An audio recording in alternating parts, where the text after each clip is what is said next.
ఇంకోవైపు రోహిణి ఫ్రెండు మీనా కోసం ఎదురు చూస్తూ ఉంటుంది. ఇంతలో మీనా పూలు తీసుకొని వెళ్తుంది. అప్పుడు రోహిణి ఫ్రెండు, రా మీనా, నీకోసమే ఎదురు చూస్తున్నాను, అయినా ఎలా వచ్చావు అంటే పూల బండి మీద అని నవ్వుతుంది మీనా.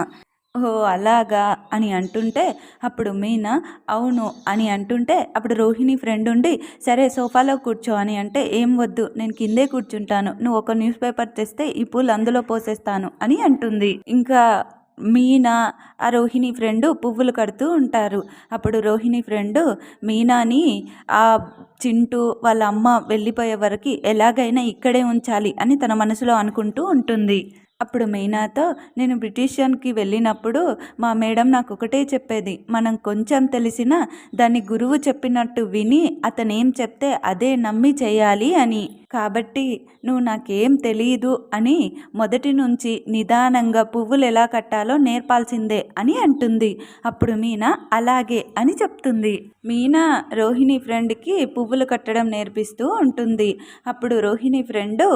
నిన్ను చూస్తే నాకు చాలా ఆశ్చర్యంగా ఉంది, ఒకవైపు పువ్వులు కడుతూ ఇంట్లో పనులన్నీ చేస్తూ ఇటు ఫ్యామిలీని అటు బిజినెస్ని చాలా మేనేజ్ చేస్తావు, కానీ పాపం ఆ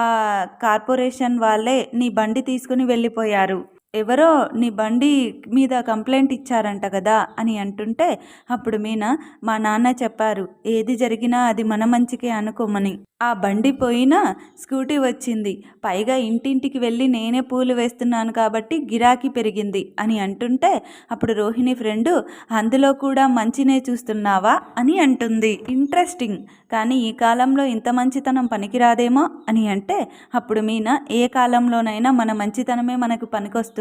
అని అంటుంది. కానీ ఏం లాభం, రోహిణికి అందుకేనేమో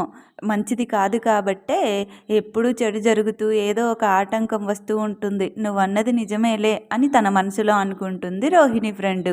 ఇంతలో రోహిణి ఫ్రెండు, కానీ పాపం మీ అత్త నిన్నెప్పుడూ టార్చర్ పెడుతూ ఉంటుంది కదా అని అంటుంది. పాత సినిమాలో గయ్యాలత్తలానే చూస్తుందంట కదా అని అంటుంటే అప్పుడు మీనా, దయచేసి మా అత్తయ్యని ఏమనొద్దు, నాకు నచ్చదు అని అంటుంటే అప్పుడు రోహిణి ఫ్రెండ్, అయినా ఆమె ఎప్పుడు మిమ్మల్ని తిడుతూనే ఉంటుంది కదా అని, మరి ఆమెను వెనకేసుకొస్తున్నావేంటి అని అంటే అప్పుడు మీనా, ఆవిడ వల్లే మా కుటుంబం మొత్తం కలిసి ఉంటున్నాము, ఈ దారం లేకపోతే ఈ పువ్వులు ఎలా కలిసి ఉండవో, ఈ దారం లేకపోతే ఈ పువ్వులన్నీ వేరైపోతాయి, మా అత్తగారు ఈ పువ్వులో దారం లాంటిది, ఆవిడ ఉంది కాబట్టి మా కుటుంబం మొత్తం సంతోషంగా కలిసి ఉన్నాము, ఆవిడ లేకపోతే మేము కూడా ఈ పూలలాగే విడిపోయే వాళ్ళం, కలిసి ఉన్నప్పుడు ఉండే సంతోషం విడిపోయిన తర్వాత ఉండదు కదా అని చెప్తూ ఉంటే రోహిణి ఫ్రెండ్ ఆశ్చర్యంగా చూస్తుంది. అప్పుడు మీనా, ఏంటి అలా చూస్తున్నావు అని అంటే, అంత చెడ్డ అత్తయ్యలో కూడా ఇంత మంచిని వెతుకుతున్నావు, హ్యాండ్స్ ఆఫ్, నువ్వేం చదివావో నాకు తెలీదు కానీ మనుషుల్ని మాత్రం ఇంత బాగా చదివావో అని అంటుంటే అప్పుడు మీనా, మీరు నన్ను పొగుడుతున్నారు అని అంటే, అలాంటిదేం లేదు, నేను నిజం చెప్తున్నాను, పాత సినిమాలో హీరోయిన్లా కనబడుతున్నావు, అయినా రోహిణి మనోజ్లు సెల్ఫిష్లు కదా, వాళ్ళు నీ దగ్గర ఎలా ఉంటారు అని అంటే అప్పుడు మీనా, వాళ్ళు నా జోలికి రారు, మా ఆయన వాళ్ళు పిల్లి ఎలకల్లా ఎప్పుడు గొడవ పడుతూనే ఉంటారు, కానీ మా ఆయన మనసులో ఏదీ ఉండదు, వాళ్ళు ఎప్పుడు బాగుపడి పైకి వస్తారా అని ఆలోచిస్తూనే ఉంటాడు. ఇదొక మెరాకిల్లా అనిపిస్తుంది, ఇదేదో మెరాకిల్లా అనిపిస్తుంది, నిజంగానే మనోజ్ని రోహిణిని తిట్టడం వెనకాల ఇంత కథ దాగుందా, అయినా అంటారు కదా దూరం నుంచి చూస్తే తెలియదు, దగ్గర నుంచి చూస్తేనే తెలుస్తుందని, దగ్గర నుంచి చూస్తేనే గుణం అనేది బయటపడుతుందేమో అని అంటుంటే అప్పుడు మీనా ఉండి, అన్నీ నా గురించి అడుగుతున్నావు, మరి నీ గురించి ఏం చెప్పట్లేదేంటి అని అంటే అప్పుడు రోహిణి ఫ్రెండ్, అమ్మ నాన్న వాళ్ళు ఖమ్మంలో సెటిల్ అయ్యారు, నేను చదువు కోసమని ఇక్కడున్నాను అని అంటుంటే అప్పుడు మీనా, మరి నీకు రోహిణి ఎప్పటి నుంచి తెలుసు అని అంటే అప్పుడు రోహిణి ఫ్రెండ్ ఉండి, చిన్నప్పటి నుంచి అని అనేస్తుంది. అప్పుడు మీనా, రోహిణి చిన్నప్పటి నుంచి మలేషియాలో చదువుకున్నానంది, మరి ఖమ్మంలో ఉన్న నువ్వెలా తనకు పరిచయం అయ్యావు అని అంటుంటే అప్పుడు రోహిణి ఫ్రెండ్ కవర్ చేస్తూ, రోహిణి వాళ్ళ నాన్న మా నాన్న ఫ్రెండ్స్ అన్నమాట, వాళ్ళు కలుసుకున్నప్పుడల్లా మేమిద్దరం కలుసుకునేది అని అంటుంటే అప్పుడు మీనా, ఇప్పుడు రోహిణి వాళ్ళ నాన్న జైల్లో ఉన్నాడు కదా, అసలు ఎందుకు అరెస్ట్ చేశారు అని అంటుంటే అప్పుడు రోహిణి, అప్పుడు రోహిణి ఫ్రెండ్ అయినా దాని అబద్ధాలన్నీ నేను చెప్పాల్సి వస్తుంది, నా కర్మ అని అనుకుంటూ ఉంటే ఇంతలో మీనా ఉండి ఎందుకు అరెస్ట్ చేశారు అని అంటే అప్పుడు రోహిణి ఫ్రెండ్ నా బొంద నాకేం తెలుసు అని తన మనసులో అనుకుంటూ ఏదో బిజినెస్ గొడవలంట, అంతకు మించి నాకేం తెలీదు అని అంటుంటే అప్పుడు మీనా ఉండి మరి నువ్వెప్పుడు మలేషియా వెళ్ళలేదా అని అడుగుతుంది. అప్పుడు రోహిణి ఫ్రెండ్ లేదు నేను వెళ్ళలేదు అని అంటూ కొంపతీసి తినకు అనుమానం ఏం రాలేదు కదా అని అనుకుంటూ ఉంటే ఇంతలో మీనా ఉండి మీ ఇద్దరు చాలా చోట్లకి వెళ్ళేసి ఉంటారు కదా, చాలా ప్లేసులు తిరిగి ఉంటారు కదా అని అంటే అప్పుడు రోహిణి ఫ్రెండ్ ఉండి అవును చాలా తిరిగాము, అంటే మరి చిన్నప్పుడు తీసుకున్న ఫోటో ఏదో ఒకటి ఉండుంటుంది కదా, అదేమైనా ఉందా మీ దగ్గర అని అడుగుతుంది. చిన్నప్పటి నుంచి ఉన్న ఫోటోలు అందరూ ఫోన్లో పెట్టుకుంటారు కదా, ఒకసారి చూపిస్తావా అని అంటుంటే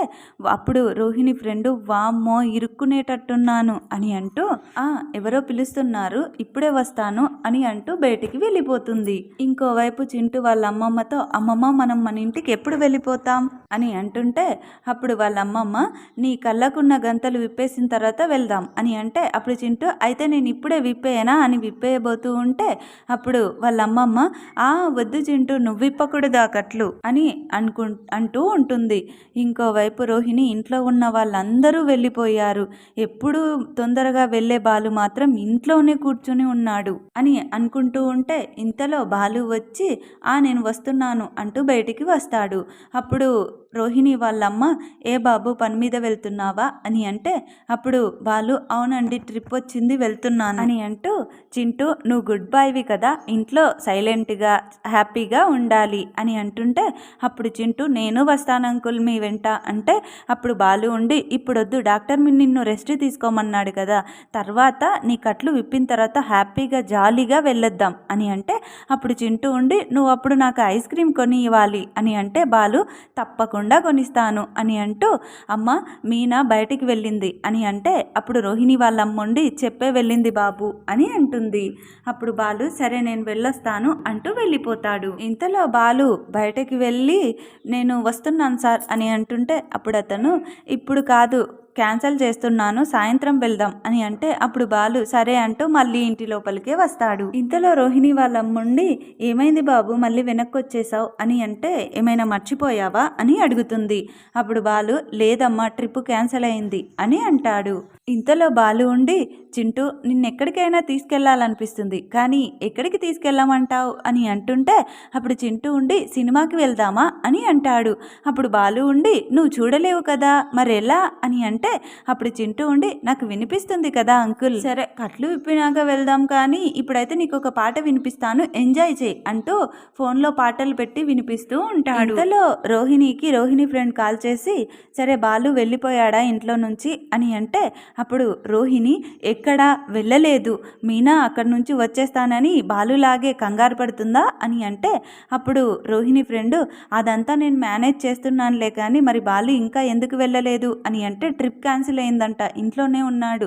అతను వెళ్ళుంటే నేను అమ్మ వాళ్ళని పంపించేసేదాన్ని అని అంటూ చెప్తూ ఉంటుంది. అప్పుడు రోహిణి కానీ బాలుని ఎలా బయటికి పంపించాలో నాకు అర్థం అవ్వట్లేదు అని అంటే అప్పుడు రోహిణి ఫ్రెండ్ ఉండి సరే అదంతా నేను చూసుకుంటానులే నువ్వేం కంగారు పడకు అని అంటే అప్పుడు రోహిణి ఉండి నువ్వేం చేస్తావు అని అంటే నా ఫ్రెండ్కు కాల్ చేసి బాలు కార్ని బుక్ చేయమని చెప్తాను అని అంటే అప్పుడు రోహిణి ఉండి నువ్వు కూడా నాలాగే తయారయ్యావు సూపర్ వెంటనే బుక్ చేయి అని చెప్తే అప్పుడు రోహిణి ఫ్రెండ్ ఉండి సరే బుక్ చేస్తున్నాను నువ్వేం కంగారు పడకు అని కాల్ కట్ చేస్తుంది. ఇంతలో మీనా రోహిణి ఫ్రెండ్ వెనకాల నిల్చొని ఉంటుంది. అప్పుడు రోహిణి ఫ్రెండ్ షాక్ అవుతుంది. అప్పుడు మీనా ఉండి ఎంతసేపు పద వెళ్దాం అని అంటే సరే ఒక్క కాల్ చేసుకొని వస్తాను అని అంటూ అమ్మయ్య వినలేదు అని తన మనసులో అనుకుంటుంది.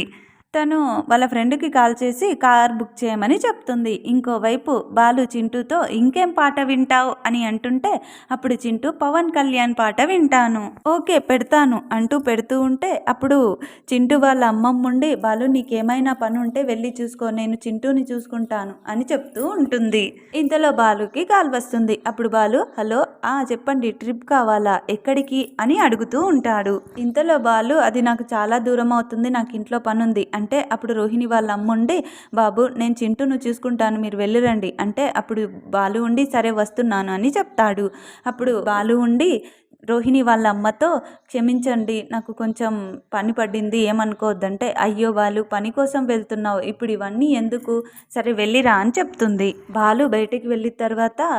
రోహిణి బాబుని పడుకోబెట్టి డోర్ వేసేసి వాళ్ళ అమ్మ దగ్గర, అసలు నువ్వెందుకు మా ఇంటికి వచ్చావు, అసలు కావాలనే వచ్చావా, నా కాపురం నిలబడడం నీకు ఇష్టం లేదా, ఇక్కడ నేను సంతోషంగా ఉండడం నీకు నచ్చట్లేదా, ఎందుకు మా ఇంటికి వచ్చావు అని అంటుంటే, అప్పుడు రోహిణి వాళ్ళ అమ్మ ఉండి, ఎందుకమ్మా అలా అంటున్నావు, నేనేం తప్పు చేశాను అని అంటుంటే, అప్పుడు రోహిణి కోపంగా, తప్పే చేశావు, ఫోన్లో కూడా చెప్పాను హాస్పిటల్లోనే ఉండవని, ఎందుకు వచ్చావు, మా ఇంటికి ఎందుకు వచ్చావు, ఇంత వయసు వచ్చింది, నా కూతురి సంసారం పాడవుతుందే అన్న ఇంగితం లేదా నీకు, కూతురు కాపురం ఏమవుతుంది అన్న భయం కూడా నీకు లేదు, అసలు ఎందుకు వచ్చావు అని అంటుంటే, అప్పుడు వాళ్ళమ్మ,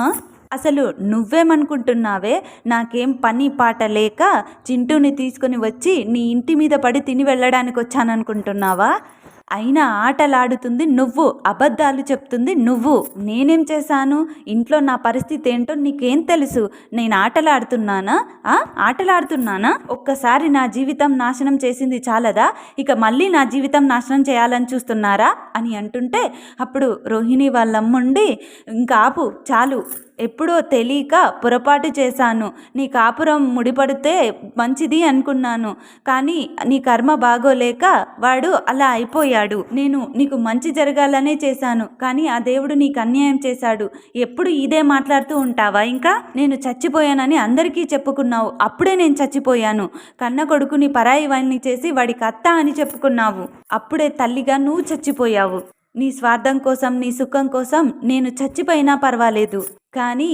వాడు నీకు పుట్టాడు, నీకు పుట్టడమే పాపమా, వాడేం తప్పు చేశాడే, వాడెందుకు శిక్ష అనుభవించాలి, కష్టంలో ఉండి ఇక్కడికి వస్తే ఇన్ని మాటలు అంటావా అని అంటుంటే, అప్పుడు రోహిణి ఉండి, అలా అయితే మరి ఇంటికి వచ్చే ముందు ఎందుకు ఫోన్ చేయలేదు అని అడుగుతుంది. అప్పుడు వాళ్ళమ్మ, నీ గురించి తెలిసే చేయలేదు, నువ్వు తిడతావనే చేయలేదు, నా తిప్పలేదు, నేను పడదామనుకున్నాను, నేనున్నంత వరకు వాడిని చూసుకుంటున్నాను, నేను వెళ్ళిన తర్వాత నువ్వు వాడిని చూసుకుంటావనే నమ్మకం నాకు లేదు, ఏ అనాథాశ్రమంలోనో వాడిని పడేస్తావు, ఇక నీ కాపురానికి ఏ ఇబ్బంది ఉండదని సంతోషపడుతున్నావు, ఇప్పుడే ఇలాగ మాట్లాడుతున్నావు అని మాట్లాడుతూ ఉంటే, అప్పుడు రోహిణి ఉండి, అమ్మ ఆపమ్మ, చింటూ నా కన్న కొడుకు, వాడికి నేను అన్యాయం చేస్తానని ఎలా అనుకుంటున్నావు అని అంటుంటే, అప్పుడు వాళ్ళ అమ్ముండి, అలా చెయ్యకుండా నువ్వు నాకు పెళ్ళయింది, ఒక బాబున్నాడని చెప్పుంటే వాళ్ళు చేసుకుంటే చేసుకునేవాళ్ళు, లేదంటే లేదు అని అంటుంటే, అప్పుడు రోహిణి, ఏం చెయ్యను, నాకు భర్త కావాలి, నాకు ఒక కుటుంబం కావాలి అనుకున్నాను, రోజులు గడిచే కొద్దీ చింటూ అమ్మ కావాలి అన్న ఆరాటం పెరిగిపోతుంది, అప్పుడు ఏం చెప్పాలి, ఏం చెప్తావు అని అంటుంటే, అప్పుడు రోహిణి, అదే నాకు అర్థం కావట్లేదమ్మా అని అంటూ ఉంటుంది. మనోజ్ మంచివాడు, నన్ను చాలా బాగా చూసుకుంటాడు, నన్ను అర్థం చేసుకుంటాడు, చింటూ నా కడుకు అని చెప్తే ఏదో ఒక రోజు నమ్మి నన్ను చేరదీస్తాడనే నమ్మకం నాకుంది అని మాట్లాడుతూ ఉంటే, ఇవన్నీ చింటూ వింటూ ఉంటాడు. ఇంతలో చింటూ మెట్ల మీద నుంచి దిగి కింద పడబోతూ ఉంటే, అప్పుడు రోహిణి వెళ్ళి పట్టుకొని చింటూ అంటూ చింటూని కిస్ చేస్తూ ఉంటుంది. అప్పుడు చింటూ ఉండి, అమ్మ నువ్వే కదా మా అమ్మవి, నువ్వు నాకు అత్తవి కాదు కదా అని అంటూ ఉంటాడు. ఎందుకమ్మా, నేనేం తప్పు చేశానమ్మా, నువ్వెందుకు నాతో ఉండట్లేదమ్మా, చెప్పమ్మా అని అంటూ ఉంటే, అప్పుడు రోహిణి చింటూని హక్ చేసుకొని ఏడుస్తూ ఉంటుంది.